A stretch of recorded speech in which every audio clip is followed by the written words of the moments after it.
Hey, what's happening YouTube? This is Runner from Belfort.com. Not arrogant, just better. Just going to give my pre-fight predictions on UFC 133. Rashad versus Tito Ortiz, number 2. Yep, going to start with a few fights on the card. We've got Mike Brown versus Namfam. Mike Brown, he's coming off a lot of losses. He was the champion at one time at 145. Namfam, he has had one fight in the UFC where he got totally ripped off against Leonard Garcia. But I'm going to go with Mike Brown in this fight. I think he's a better fighter all around. He's fought higher level of competition, and he's just a better fighter. And I think he's going to get this fight finished because he's got big, heavy hands, and he's a good knockout artist. So I'm going to go with Mike Brown, second round, TKO. Moving on to the prelims card, we've got Matt Hamill. Last fight against Rampage didn't impress me. I went with him on the picks, and he's fighting Gustafsson. Gustafsson, young up-and-comer, good fighter, but I'm gonna go with the more experienced fighter. I think Matt Hamill will get beaten in this fight, but I'm gonna still go with him anyway because I just think he's the more experienced fighter, and he's a hard guy to finish, you know what I mean, at the end of the day, but we'll see how it goes. He's wrestling. We'll see how that goes as well. So, anyways, moving on. We've got Rory MacDonald versus Mike Pyle. Mike Pyle, yeah, he has been beating fighters which I didn't think he could beat. I didn't think he'd beat John Hathaway. I didn't think he'd beat Ricardo Almeida. But he's been doing his thing, and he's been beating fighters. I think he's won his last 3 fights, and Mike Pyle is doing the thing, but he's going against Rory MacDonald. Rory MacDonald against Nate Diaz. He absolutely killed Nate Diaz. And in the Carlos Condit fight, I know Carlos Condit's a bad motherfucker, but he did get his ass whooped in the last round, even though he won the first 2 rounds against Carlos Condit. And Condit's most likely going to be fighting for the title next, or fighting BJ Penn. And I think BJ Penn's going to smash in that fight. But anyways, back to this one. Rory MacDonald, I've got to go with him in this fight, and I think he's going to get this fight. I think he's going to pace himself, and he's not going to blow himself out. He's going to be GSP style, and he's going to get this fight via decision. And moving on to the middleweight division, we've got Alessio Sakara versus, who is it? This fight should have happened before. Jorge Rivera. Jorge Rivera fought Michael Bisping last, and Alessio Sakara fought guy from Matt Serra's camp. I forgot his name. But anyways, yeah, Alessio Sakara versus Jorge Rivera. This fight's up in the air. I know Sakara's meant to be a black belt in jiu-jitsu, but he looks so shit on the ground, it's unbelievable. I know what Chelson is saying when he says black belt by the Nogueira brothers. Alessio Sakara is not a black belt in jiu-jitsu, and he looks pretty shit, but he's got good hands, he's got a good boxing background. Alessio Sakara likes to stand and bang. Jorge Rivera likes to stand and bang as well.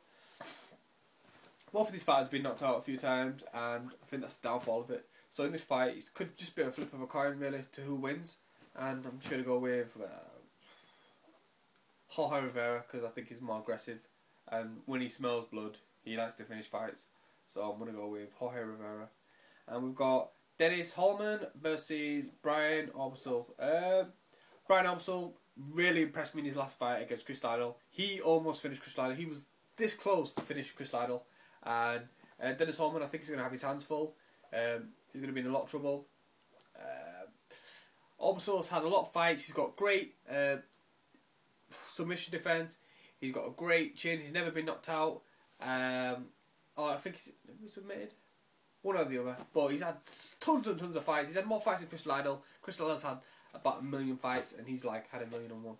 So Ebersole is well known. It's his second fight in the UFC. I think he's gonna do the business. He's gonna bring it home. He's gonna win this fight in the welterweight division, and he's gonna move his way up the ladder, and he'll probably get someone pretty hard next after he's finished Dennis Hallman. So I'm going to go with Brian Ebersole, and he's going to win this fight by we'll go decision because I don't think he's much of a finisher, and I've seen him finish a lot of fights. Anyways, moving on to the middleweight division, the co-main event, we've got Vitor Belfort versus Akiyama. Akiyama was a few years ago in my top 10 pound for pound fighters, and since he came to UFC, he hasn't really impressed me. And he's just one of the fighters who doesn't look the same sort of fighter in the cage. I know that Chelsea wanted to fight Akiyama because he thinks Akiyama's got the shittest record in UFC history, and it pretty much has really. But Vitor Belfort, what can I say? Had a silver fight, took a big knockout, first time he's ever been finished, and these two fighters, Vitor Belfort, first round, boom, boom, boom. Yeah, if he gets you with that, then he's finished and done. But Akiyama's meant to have the best chin in MMA basically, and I don't see it getting knocked out. But when you haven't seen someone get knocked out before, then you're like, don't know what to expect. But yeah, I'm gonna go with Vitor Belfort first round knockout in this fight because I've never seen Akiyama get knocked out, and like the first time I'd seen Yoshihiro get knocked out, or the first time I've seen Rashad Evans get knocked out, you're like, oh shit. But I'm going to say Vitor Belfort's going to get this fight and he's going to win it. And moving on to the main event, we've got Tito Ortiz versus Rashad Evans. Tito Ortiz, in the first fight, I had him win the fight. I know he got a point deducted for grabbing the cage, but who knows what could have happened after if he didn't grab the cage. Anyways, Rashad Evans, he has came leaps and bounds since then.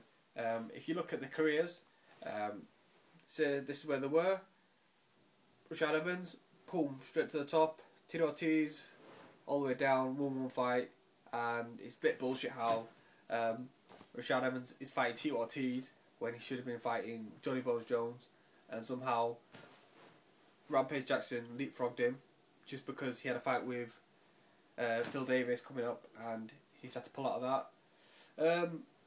Yeah, it's pretty bad on Rashad Evans' behalf. He hasn't fought for over a year, and I think he's got ripped off a little bit there. But that's the way MMA goes, and sitting on the sidelines waiting for a fight, well, that's how it happens sometimes. But that's what we've got, and that's what I'm going to predict. Tito Ortiz, I think, yeah, he fought well-ish in the Ryan Bader fight. Obviously, Ryan Bader wasn't himself, and wasn't the... Since he came off that loss, he hasn't bounced back in the way that fighters normally do. They normally get an easy fight, which I thought Ryan Bader, Tito Ortiz was going to be an easy fight, and he was going to get cut. Simple as that.